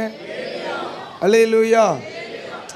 ஆண்டவரை நம்ம ஒரு நாள் நம்முடைய கட்டுப்பாட்டுக்குள்ளே வைக்கணும்னு நினைக்கணும். சில நேரத்தில் நம்ம நினைப்போம், கதறு சோத்துறோம், ஆண்டவர் இப்படித்தான் செய்ய போகிறார். சில நேரத்தில் சிலர் ஜெபம் பண்ணுறதை பார்த்துருக்கலாம். நீ நாளை காலை 8 மணி அளவில் அவனை பிடித்து கழுத்தை திரி அப்படியெல்லாம் அழகாக படம் வரைகிற மாதிரி ஜெபம் பண்ணுவான். அவருக்கு என்ன செய்யணும்னு இவன் சொல்லி கொடுப்பான். அண்ணே, அவருக்கு ஒரு டிரைவர் தேவையில்லை. அகில நமக்கு நம்ம வீட்டில் இருக்கிற 3 ஜீவனையே நடத்த முடிய மாட்டேங்குது. அவர் அகில உலகத்தை என்ன செய்கிறார்? அப்புறம் என்ன, அவர் சர்வ ஞானி. அவருக்கு ஒரு காரியம் செய்யணும்னா யாரை கொண்டாகிலும் செய்யும். இங்கே கிளீனை யார் வச்சு பண்ணுறாரு பாருங்க. உன் முகத்துக்கு முன்னின்று ஏவையரையும் கானானியரையும் ஏத்தியரையும் துரத்தி விட கிழவிகளே இல்லடா. அப்போ குழவிகள் துரத்துமானால் கிழவிகள் ஏன் செய்ய மாட்டார்கள்? அல்லேலூயா. இது மட்டும் இல்லை, அடுத்து ஒரு வார்த்தை சொல்றார். அடுத்து கவனி 29. எப்படிங்க? சரி,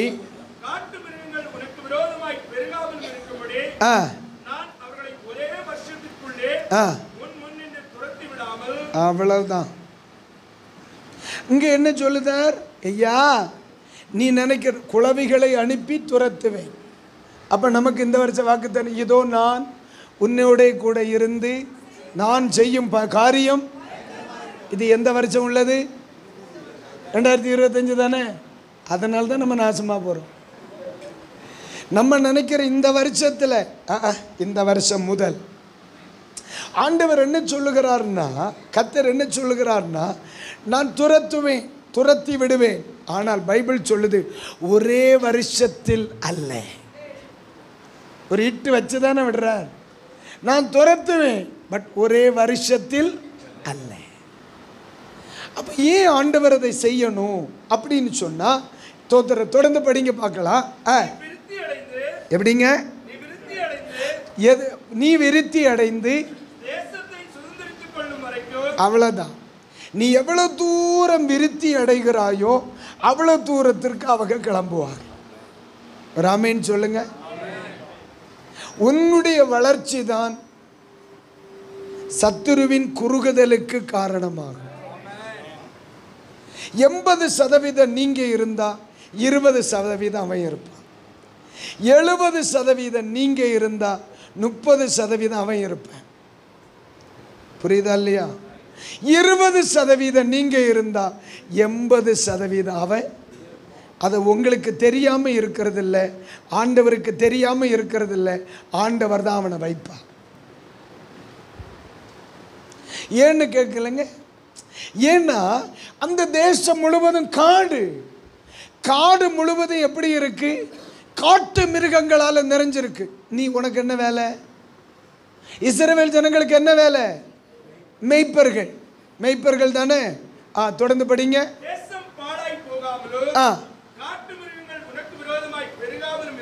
அவ்வளவுதான். காட்டு மிருகங்கள் உன் தேசத்தில் பெருகக்கூடாது. ஏன் பிரச்சனைன்னா, நீ என்ன வேலை செய்யற? ஆடு மேய்ச்சிட்டு இருக்கா. காட்டு மிருகம் பெருகுனா ஒத்த ராத்திரியில் அத்தனையும் கொண்டு போயிடாது. நம்ம ராத்திரி தூங்குற நேரத்தில் காலையில் பார்த்தா ஆட்டுக்கு 4 காலு தான் கிடக்கும். ஷூ மாட்டிக்கிட்டு விட வேண்டியது, பாடி எல்லாம் அது கொண்டு போயிடும்.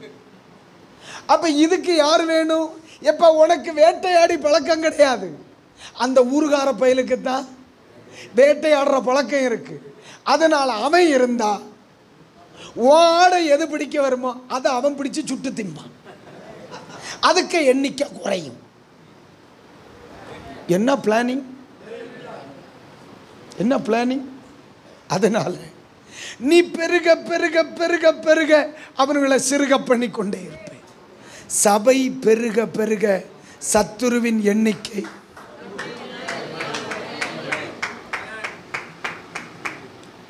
அதுதான் ஆண்டவர் சொன்னார். சத்துரு அழியட்டும், சத்துரு அழியட்டும், அவன் இருக்கட்டும். நம் பெருக பெருக கர்த்தர் அவனை அழித்து விடுவார். நீங்க 20% இருக்கிறவங்க 70 ஆகுங்க, 80 ஆகட்டும். இப்ப நம்ம பெருகுவதற்கு திட்டமிடுவோம். சொல்லுங்க, பெருகுவதற்கு, துரத்துவதற்கு திட்டமிடாதீங்க. நம்ம பண்ற பிரச்சனையை துரத்துறதுக்கு பிளான் பண்றது எப்ப? அது அவர் வேலை. நீ பெருக பிளான் பண்ணு. நீ பெருக பெருக அவ துரத்த பிளான் பண்ணுவா. ஐயா, துரத்துறது உன் வேலை இல்லை, அது கிளவி செய், குழவி வேலை. ஆனா என்ன நடக்கு? குழவி செய்ய வேண்டியதை பாஸ்டர் செய்யறான். புரியுதானே? என்ன உன் வேலையை மட்டும் செய்யணும். நீ பெருக பிளான் பண்ணனே, தோத்துற அவர் துரத்த பிளான் பண்ணுவார். அல்லேலூயா. உள்ள நேரம் பூரா நம்ம துரத்துறதுக்கு பிளான் பண்ணிட்டு இருக்கனால தான் பெருகாம கிடக்கு.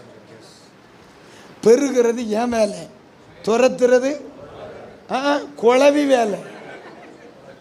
என்ன வேலை? அது கட்டும். அது இப்போ சொல்லுது, நாசமா போனவன் என் வேலையும் சேர்த்து செய்கிறான், எனக்கு இப்போ போர் அடிக்குதுன்னு குழவி சொல்லிட்டு. என்ன பிள்ளைகள் நீங்க? அல்லேலூயா. அப்போ என்னுடைய பிளானிங் எதுக்கா மாறணும்? சபை வளர்ச்சி கருத்தரங்குகளை நடத்துங்க பாஸ்டர். அல்லேலூயா. இயேசுவின் நாமத்தில் உங்களை வாழ்த்துறேன். ஃபேமிலி கேம்ப் மாதிரி சர்ச் growth செமினார்ஸ் நடத்துங்க பாஸ்டர். சபைகள் வளரும். ஒரு 2 நாளைக்கு போன வெள்ளிக்கிழமை ராத்திரி பாஸ்டர் வீட்டில் சாப்பிட்டுட்டு இருந்தேன். தோத்திரம் பாஸ்டர் வீட்டில் சாப்பிட்டுட்டு இருந்தேன். கன்வென்ஷன் முடிச்சுட்டு, அந்த ஊருக்கு பேர் எனக்கு வராது, அச்சம்பட்டியில் மீட்டிங் முடிச்சுட்டு பாஸ்டர் வீட்டில் சாப்பிட்டு இருக்கும் பொழுது பாஸ்டர் சொன்னார், நம்ம மாவட்டத்தில் பெரிய சபை என்று சொல்லுகிற ஒரு சில சபைகள்னு சொன்னார்.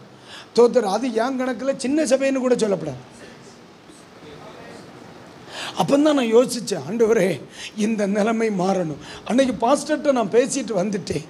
இரவில் போய் ஜெபம் பண்ண இருந்தேன். ஆண்டவரே, நான் ஒரு சில சபைகளை பார்த்துருக்கேன், அதெல்லாம் சின்ன சின்ன குட்டி குட்டி சபைகளாக இருக்குது. பாஸ்டரையா சொல்லி வருத்தப்பட்டார், இந்த சபைகள் தான் பாஸ்டர் பெரிய சபையாக இருக்குது, வளர்ந்த சபைகள் எங்களுக்கு இல்லை.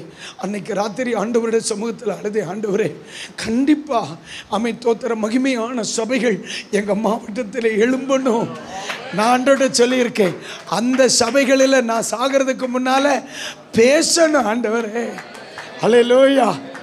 நான் ஜெபம் பண்ணேன். கடந்த வெள்ளிக்கிழமை ராத்திரி என்னுடைய ஜெபம் அதுதான். ஆனால் இன்னைக்கு ராத்திரி சொல்கிறேன், ஆண்டவர் சொல்ல, துரத்துறதுக்கு நீ பிளான் பண்ணுறாத, பெருகிறதுக்கு நீ பிளான் பண்ணு. நீங்கள் பெருக நான் கிளியர் பண்ணிடுவேன்றார். சத்துருவை நான் பார்த்துக்குவேன்ப்பா, சத்துருவை நான் பார்த்துக்குவேன்ப்பா, எதிரியை நான் பார்த்துக்குவேன்ப்பா. அது குளவியோட வேலை. ஒன் டைம் அதுகிட்ட பண்ணாத. நீ சபை வளர்ச்சிக்கா திட்டமிடு.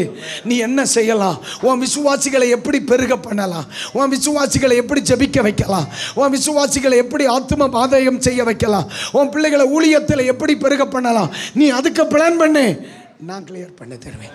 நீ செயல்பட ஊரை நான் பார்த்துக்கிறேன்ட்டா. சொல்லுங்க பக்கத்தில் பசையா, உங்கள் ஊழியத்துக்கு விரோதமாக எழும்பி நிற்கிற சத்துருவை அவர் பார்த்துக்கிடுவார். நீ பிளான் பண்ணு, சபை வளர்ச்சிக்காக கர்த்தர் பார்த்துக்குவார் இயேசுவின் நாமத்தில். அல்லேலூயா அல்லேலூயா. இன்னைக்கு ராத்திரி ஒரே ஒரு நிமிஷம் நான் ஜெபம் பண்ண போகிறேன்.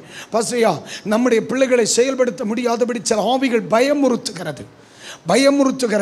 ஆண்டவர் சொல்லுகிறார், ஐயோ நீ ஃபேஸ் பண்ண வேண்டிய பிரச்சனை அல்ல, நம்ம ஊரில் இருக்கிற ஃபேஸ் பண்ண வேண்டிய பிரச்சனை. புரியல. நீ ஏன் டைமை ஸ்பெண்ட் பண்ற? அவெல்லாம் உனக்கு எதிரியா கிடையாது. அவன் நீங்க எதிரியா நினைக்கிறவன் உங்க எதிரியா இருக்கிறதுக்கு தகுதியே கிடையாது. அல்லேலூயா. நான் சொல்லுது எத்தனை பேர் புரியுது? குளவிக்க கூட சண்டை போட வேண்டிய விட்டு நீ ஏன் சண்டை போடுத? உன் தரத்தை நீ ஏன் கெடுக்கிற?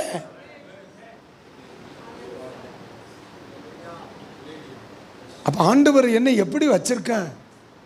நீங்கள் எவ்வளவு சிறந்தவர்கள் என்பதையும் வல்லவர்கள் என்பதையும் நீங்கள் சந்திக்கிற பிரச்சனை தாக்கா தோத்திரம் டிசைட் பண்ணும். மிகப்பெரிய பிரச்சனையில் நீங்கள் நிற்கிறீர்கள் என்றால் நீங்கள் மிகப்பெரிய வீரர். நீங்கள் நினைக்கிறீங்க பயந்து போய் சாகு. 5 பேர் நின்னா கோலை, 500 பேர் ஏற்று நிற்கிறான், பெரிய வீரன். அல்ல பிளான் பண்ணி கொண்டு நிறுத்தியிருக்கான். உன்னால தான் அவனை அடிக்க முடியும். ரொம்ப பெரிய பிரச்சனையில் நிற்கிறீங்களோ, அப்போ ஆண்டவர் மெய்ப்பனா பார்க்கல, அவனை வீரனா பார்த்துருக்கார். பெரிய ஆளுங்க. அல்லேலூயா. தோத்திரம். நம்ம இதுக்கு பிளான் பண்ணுவோம், அவர் அதுக்கு பிளான் பண்ணுவார்.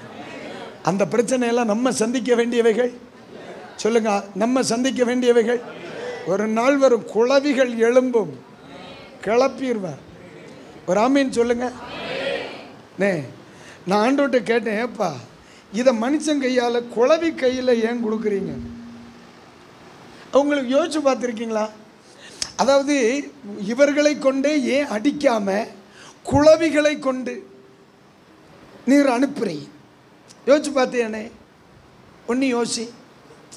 மனிதர்களை கொண்டு அவர்களை துரத்தாம குளவிகளை ஏன் அனுப்பின? ஏம்மா பறந்து அடிக்கவா?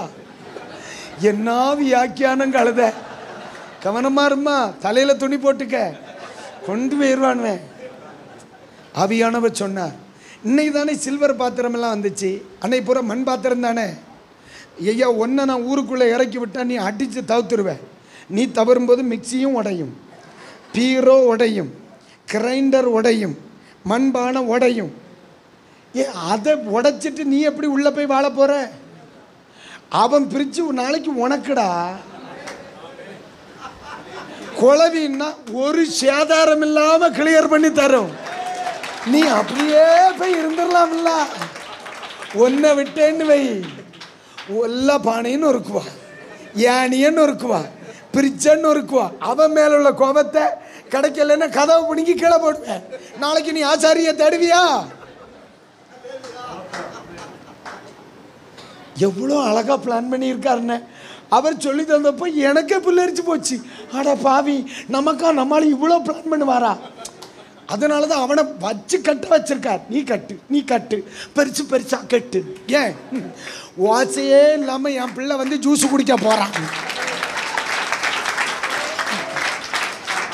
சேதாரம் இல்லாம ஊர் என் கைக்கு வரணும். ஜன்னல் கம்பி உடையாம, ஒரு கண்ணாடி உடையாம, குழவி போச்சுன்னா பிற உடைக்குமா, பிரிச்ச உடைக்குமா? அது 2 தடவை எனக்குன்னு சொத்தும்.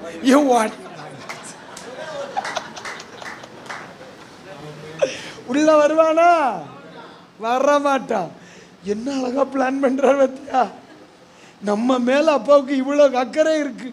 நீ அடிக்கடி சொல்ற, ஏன் என்னை கைவிட்டீர், ஏன் என்னை கைவிட்டீர், வெற்றுவோம் பார்த்துக்க மவனே. அல்லேலூயா. ஏய், உண்மையிலனே இதெல்லாம் நீங்க பைபிள் படிச்சு சிரிச்சிருக்கீங்களா?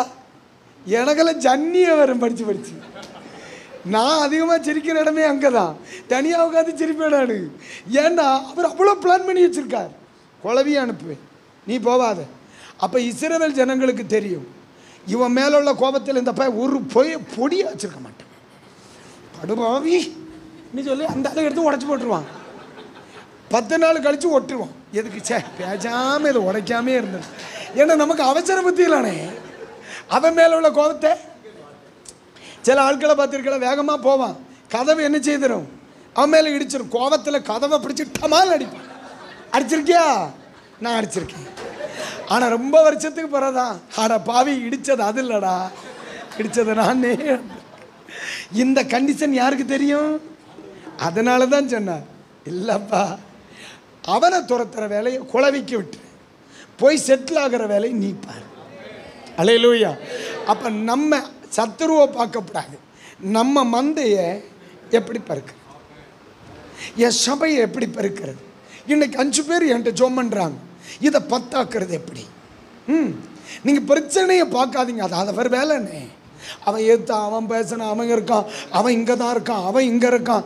ஒரு நாள் ஒரு பிரதர் சொன்னார், ஃபஸ்ட்ரியா அந்த செக்ரட்டரியே எங்கள் ஊரில் தான் இருக்கான், இருந்துட்டு போட்டு 2 குழவியை எக்ஸ்ட்ரா அனுப்பட்டும், ஒன்று மேலே கிடைக்கும், ஒன்று கீழே கிடைக்கும். அதுதான். அதுக்கு போய் என்ன டென்ஷன் ஆகுற நீ? செக்ரட்டரிக்கு கூட 2 குழவி என்னன்னே நீ? அல்லேலூயா. குழவிக்கு முன்னால் நிற்க வேண்டியவனையெல்லாம் பார்த்து நீ பயந்துட்டு இருக்க. அது அவர் கரெக்டாக செய்வார்க்கா. நீ பிளான் பண்ணி, உனக்கு எத்தனை ஆத்துமாக்கள் வேணும்னு தெய்வ சமூகத்தில் இரு. ஒரு 100 ஆத்துமாக்கள் வருஷம் கேட்குறியா? வருஷம் 100 ஆத்துமாக்கள் கேட்குறியா? ஒருடைய 100 கேட்காத, 100 வகுத்து பாருங்க, 12 வகுத்து பாருங்க, 100 12 வகுத்துருங்க. ஒரு நிமிஷம் கணக்கு பார்ப்பண்ணே, பார்க்கலவா? 8 வருமா? சரி, ஒரு மாதம் 8 பேர் ஆதாயப்படுத்தணும். அப்போ ஒரு நாள் எத்தனை பேர் ஆதாயப்படுத்தணும்? ஒரு வாரம் 2 பேர் உள்ளே வரணும் சபைக்குள்ள. ஒரேடியா 100 பிளான் பண்ணாதனே, 7 நாளையில் 2 பேர்னு யோசி. நம்ம ஒரேடியா 100 ஆத்துமாக்கள் 100 ஆத்துமாக்கள் 100 ஆத்துமாக்கள்னு சொல்லாத. இந்த வாரம் எனக்கு 2 பேர் வேணும். 2 பேர் வேணும்னா 20 பேரை நான் சந்திக்கணும். 10 பேரில் எத்தனை பேர் வரலாம் வந்தான்? ஒருவன் தானே. அப்போ 20 பேரை ரீச் பண்ணால் 2 பேர் உள்ளே வருவான். நீ 7 நாளைக்குள்ள புது ஆத்துமாக்கள் 20 பேரை ரீச் பண்ணு, 2 பேர் உள்ள வருவான். ஒரு வாரம் 2 பேர் வந்தா ஒரு மாதம் 8 பேர் உள்ள வருவான். 8 பேர் ஒரு மாதம் வந்தா ஒரு வருஷத்தில் உன் சபையில் 100 பேர் உள்ள இருப்பான். அப்படி யோசி, அப்படி யோசி. எல்லாருக்கும் சபையிலையும் எழுதி போட்டுக்கு 100 பேர் வேணும், 100 பேர் வேணும், 100 பேர் வேணும். தோத்தர் 80வது வருஷத்தில் பார்த்தோமா அதே 100 தான் கிடந்து. 90வது வருஷத்தில் பார்த்தோமா அதே 100 தான் கிடந்து. 2000 வருஷத்தில் வந்தப்போ அதே 100 தான் இருந்து. இவருக்கு தான் வயசாகிட்டே போகுது. அல்லேலூயா. பிளான் பண்ணாது. நமக்கு இந்த வாரம் சொல்லுங்க, இந்த வாரம் போதுமா இல்லையா? ஒரு விசுவாசிக்கு 1 இயரில் சொல்லு, 365 நாளையில் நீ என்ன பண்ணியோ தெரியாது, ஒரு ஆத்மாவும் உள்ள கொண்டு வந்திருக்கும். ஒரு விசுவாசிக்கு கொடு, 10 பேருக்கு பேர் எழுத சொல்லு. 6 மாதம் ஜெபம் பண்ண சொல்லு. 6 மாதம் அவன்கிட்ட பேச சொல்லு. டிசம்பருக்கு முன்னால் அவனை ஒரு நாள் உள்ளே கொண்டு வரதுக்கு திட்டமிட சொல். ஒருத்தனை கேள் அவன்கிட்ட. அடுத்த வருஷத்தில் அவன் சபையில் 200 பேர் இருப்பான். இவன் 200, அவன் கொண்டு வரவன் 200 பிளான் பண்ணு. எதிரிக்கு விரோதமாக பிரச்சனைக்கு பிளான் பண்ணாதனே, பெருக பிளான் பண்ணு. இன்னைக்கு இயேசுவின் நாமத்தினால அந்த அந்த அபிஷேகத்துக்காக கத்தர் கிருபை தருவாரா? பிளானிங் அந்த அபிஷேகத்தை தருவாராக. ஒரேடிய நீட்டமாக 100ன்னு கேட்காத. இன்னைக்கு 2 வேணும் எனக்கு. இன்னைக்கு காலையில் நான் வண்டி எடுக்கிறேன், ஆண்டவரே இன்னைக்கு எனக்கு ஒரு வேணை பிடிக்க தரணும். அந்த ஒருத்தனை பார்க்காம இன்னைக்கு நான் வீட்டுக்கு வரமாட்டேன் ஆண்டவரே, இன்னைக்கு எனக்கு ஒருத்தன் வேணும். ஜீசஸ். எல்லாரும் ஒரு நிமிஷம் உங்கள் வலது கரத்தை உயர்த்துங்க. குழவிக்க வேலையை நீங்கள் செய்ய வேண்டாம், உங்கள் வேலையை நீங்கள் செய்யுங்க. பசு எல்லாரும் ஜெபம் பண்ணுங்க. திட்டமிட கிருபை. கர்த்தருடைய ஆவியானவர் எனக்கு சொன்னார், இதை நான் செய்வேன்னு சொல்லியிருக்கார். சும்மா சொல்லலை, கர்த்தர் இதை செய்வேன்னு சொல்லியிருக்கிறார். எத்தனை பேர் இருக்காங்க? 30 பேர் இருக்காங்க. அதில் 30 பேராக இருக்கும் பொழுதே ஆத்துமாதாயம் செய்கிறவங்கள உருவாக்கி 10 பேர் எப்போ உங்கள் சபைக்குள்ளே வருவாங்களோ அவங்கள சுவிசேஷகர்களாக உருவாக்க. நீங்கள் 100 பேர் வரட்டும்னு காத்துட்ருக்கக்கூடாது. 10 பேர் உங்களுக்குள்ளே வந்துட்டுனாலே அதில் ஒரு 5 பேரை நீங்கள் சுவிசேஷகர்களாக உருவாக்கணும். நீங்கள் திட்டமிடுகிறதெல்லாம் 100 பேர் வந்த பிறகு கிடையாது. 5 பேரா 10 பேராக இருக்கும் பொழுதே அவங்களுக்குரிய பொறுப்பு அவங்களுக்கு கொடுங்க. செயல்பட ஆரம்பிங்க. ஆண்டு வருகிற நாட்களில் சபை வளர்ச்சியை குறித்து பேசுவோம். அவன் 2012ஆவது வருடத்தில் கர்த்தர் இந்த திட்டத்தை என் தலையின் மேல் வைத்தார். அதுக்கு பிறகுதான் கர்த்தரின் சபை வளர ஆரம்பித்தார். உங்கள் வலது கரத்தை தலைமையில் வச்சுட்டு அந்த கிருபை தாரும், திட்டமிட கிருபை தாரும்னு சொல்லுங்க. திட்டமிட கிருபை தாரும். அன்புள்ள தகப்பனே, இன்றைக்கு இந்த ராத்திரி பொழுதில், இந்த அதிகாலை நேரத்தில் இந்த ஊழியத்தை செய்கிற இவர்கள் மேல் இயேசு கிறிஸ்துவின் நாமத்தில் ஒரு விசேஷ அபிஷேகம் திட்டமிடுவதற்காக வைக்கப்படுவதாக. நம்முடைய மகிமையின் கரம் வெளிப்படுவதற்காக ஜெபிக்கிறேன் இயேசுவின் நாமத்தில் பிதாவே. ஒரு அல்லேலூயா சொல்லுங்க. ஆமென். அல்லேலூயா. எல்லாம் காரியமாக தான் பிளான் பண்ணியிருக்கார். ஆமென். அல்லேலூயா. நம்ம பெருக பெருக சத்துரு என்ன செய்வான்? குறுகி போவான். நம்ம குறுகினா அவன் பெருகுவான். நம்ம சத்தம் உயர்ந்த அவன் சத்தம், நம்ம கண்விழிப்பு அதிகமான அவனுடைய செயல்பாடு. அப்போ நம்ம செயல்படுகிறது தான் அவனுடைய தோல்விக்கு. ஜோரா ஒரு கைத்தட்டு கொடுத்துருங்க பார்க்கலாம். அல்லேலூயா. அப்போ ஆண்டவர் என்ன சொல்லுகிறார்? எல்லாரையும் துரத்தி விடாமல் கொஞ்சம் மனுஷர்களை வச்சிருக்கேன். எதுக்கு? உன்னை ட்ரெயின் பண்ணுறதுக்கு, மெய்ப்பனால யுத்த வீரனாய் மாற்றுவதற்கு. இங்கே என்ன சொல்லுகிறார் தெரியுமா? தோத்திரம், கொஞ்சம் மனிதர்களை நான் வச்சிருக்கேன். எதுக்கு? உனக்கு பாதுகாப்பாக இருக்கும் பொழுது. நம்ம நினைக்கிற அவனால் பிரச்சனைன்னு ஆண்டவர் சொல்ல போடா, அவன் உனக்கு ப்ரொடெக்ஷன். அல்லேலூயா. சில சத்துருக்கள் நமக்கு யாரு தான்? ஆமாம். கைகளை உயர்த்தி ஒரு ஆமேன்னு சொல்லுங்க. நிறைய உதாரணம் சொல்லுவேன், நேரம் இல்லை. இதுக்கு மேலே ஆண்டவர் செய்கிற சேட்டே வருவோமா? ஆதியாகமத்தின் புத்தகத்துக்கு வாங்க. சரி, 7ஆம் அதிகாரம் எடுத்துட்டீங்களா? 1, 2, 3 வசனம் படிப்போமா? Very good. கர்த்தர் நோவாவை நோக்கி, நீயும் உன் வீட்டார் அனைவரும் பேழைக்குள் பிரவேசியுங்கள்.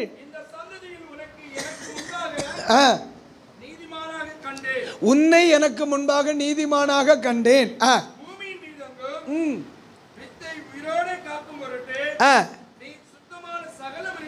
எல்லாரும் சொல்லுங்க. சுத்தமான சகல மிருகங்களிலும் ஆணும் பெண்ணுமாக எவ்வேழு ஜோடும், சுத்தமில்லாத மிருகங்களில் ஆணும் பெண்ணுமாக ஒவ்வொரு ஜோடும் 3 காணும். ஆகாயத்து பறவைகளிலும் சேவலும் பேடுமாக எவ்வேழு ஜோடும் உன்னிடத்தில் சேர்த்துக்கொள். இதில் இந்த மனுஷன் என்ன பிரசங்கம் பண்ண போறார்? ஏற்கனவே இந்த அழிவுக்கு காரணம் என்ன? நோவா காலத்தில் அசுத்தம் பெருகினதுனால தானே. உங்கள் சபையில் பிரச்சனைக்குரியவர்கள் இருக்கிறார்களா? பாஸ்டர், எனக்கு ரொம்ப டென்ஷன் தர்றவங்க சபைக்குள்ளே இருக்காங்க, அப்படி சொல்கிறவங்க கை தூக்குங்க. இது சாத்தான் கொண்டு வந்தானா கர்த்தர் அனுமதித்தாரா? பதில் இல்லை, பாடிட்டேன். இதை சாத்தான் கொண்டு வந்தானா கர்த்தர் அனுமதித்தார்? இங்க படிங்க, முந்தின 2ஆம் வசனத்தை படிங்க. பாதியில நீ சுத்தமான சகல மிருகங்களிலும் எத்தனை 7 வேணும். சுத்தமில்லாத, ஏற்கனவே சுத்தம் இல்லாததுனால தான் மொத்தமாக அழிக்க வேண்டிய வந்துச்சு. ஆனால் சுத்தம் இல்லாதது மறுபடியும் பூமியில் வேணும், அதுக்கு வித்து வேணும். சுத்தம் இல்லாதது எங்கே வரப்போகுது? பேழைக்குள்ள. பேழை என்னது? சபை. ஆண்டவர் சொல்லுதார், கிளீன், சுத்தமாக குளிக்காத்ததை உள்ள கொண்டு வாங்க,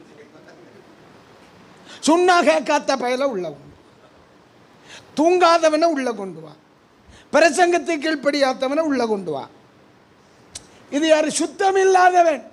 ஐயோ, எனக்கு இதில் யோசிச்சு பார்த்துருக்கீங்களா? கொஞ்சம் வித்தியாசமாக இருக்கா இல்லையா? நான் உங்கள்கிட்ட கேட்கேன், சரி, ஏற்கனவே 7.5 இழுத்தனால தானே மொத்தமாக அழிச்சாரு. இதுக்கு மேலே இது என்னத்துக்கு? இதுக்கு மேலே என்னத்துக்கு சுத்தம் இல்லாதது? அந்த வித்தை வேண்டான்னு விட்டுற வேண்டியதானே? முதல் கேள்வி.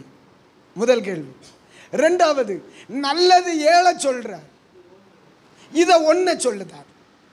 இது ஏன்? இந்த 2 கேள்விக்கு விடையை கண்டுபிடிச்சிட்டு நம்ம ஜெபம் பண்ணிட்டு போயிடுவோமா? பேழை எது? சபை. சபைக்குள்ள 7 ஜோடி சுத்தமானது, ஒவ்வொரு ஜோடி. அப்ப ஏன் பேழைக்குள் கர்த்தர் அசுத்தமானதற்கு அனுமதித்தார்? அப்ப சில சபைகளுக்குள்ள தேவன் அறிஞ்சுதான் சிலது கிடக்கு. நம்ம அறியாத காலத்தில், அப்பா இவனை பிசாசு இல்லடா, நான் தான் அவனை ட்ரெயின் பண்ணி உள்ள வச்சிருக்கேன்.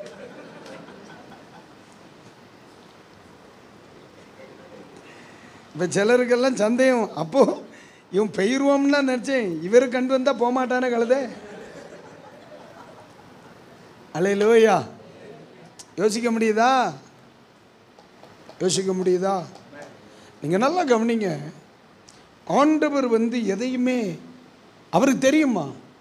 ஒரு எல்கை மீறி அவன் உனக்கு வருத்தம் கொடுப்பானே ஆனால் வச்சிருவார் அவனை. அதை குறித்து வருத்தப்படாது, அதெல்லாம் பெருசாகவே நினைக்கப்படாது. அதுக்கு ஒரு காரணமாக தான் உள்ள வச்சுருக்காங்க. அதாவது 12 பேரை கர்த்தர் தெரிந்து கொள்கிறார். ஆண்டவர் செய்கிறது தப்பாக இருக்குமானே? கண்டிப்பாக இருக்கு. ஆனால் அதே 12 பேரில் ஒருவன் பிசாசாக இருக்கிறான்னு அழைச்சவரை சொன்னாரா இல்லையா?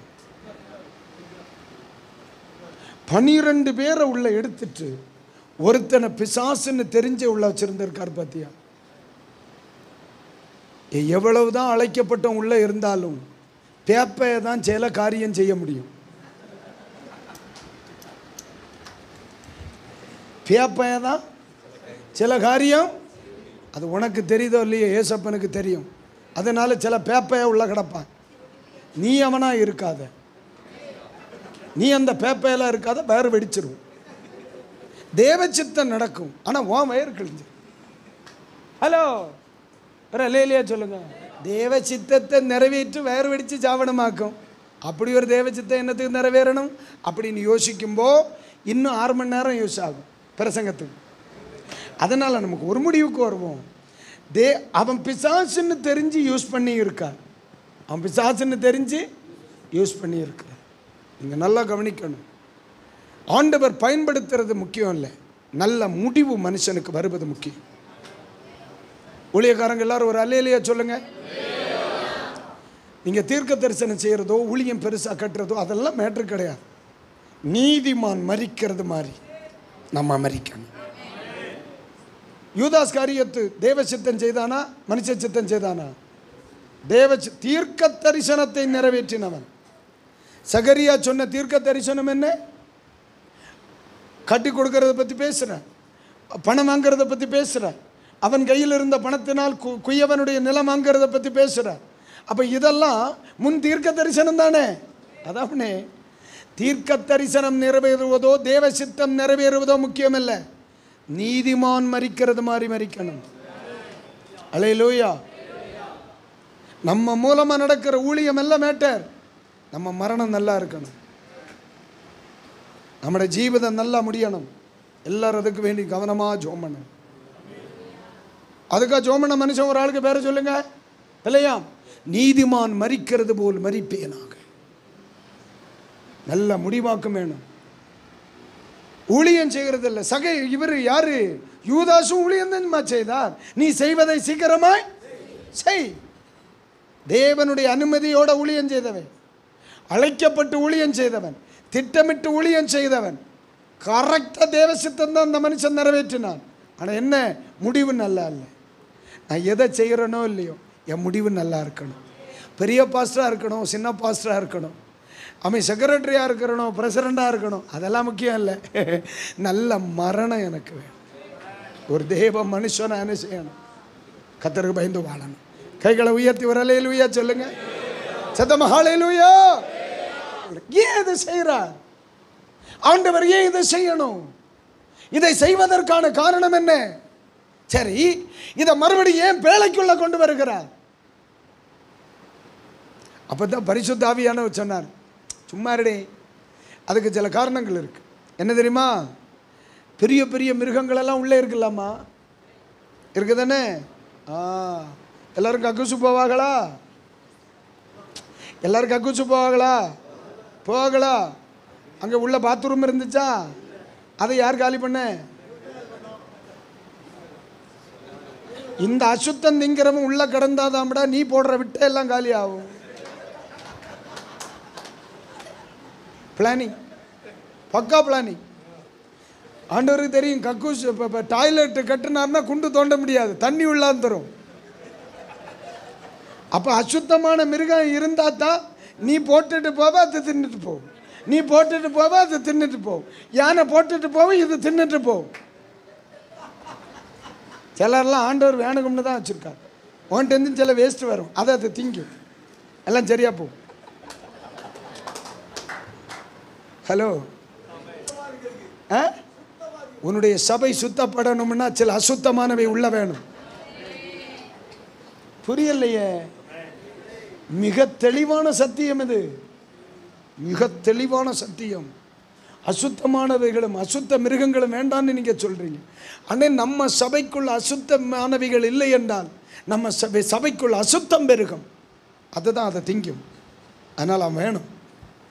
அவனுக்கு ஆண்டவர் அதுக்குன்னே கிருபை கொடுத்து பெரிய வயராக கொடுத்து வச்சுருப்பார். ஏன்னா யானைக்குள்ளதெல்லாம் திங்கணும் இல்லை.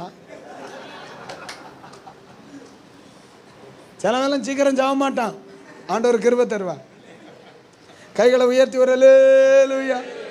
நல்லாவே இல்லை, சத்தமாக சொல்லுங்க. அதனால தானே ஜன்னல் ஒன்று தானே இருக்குது, அது குட்டியாக தானே வச்சார்.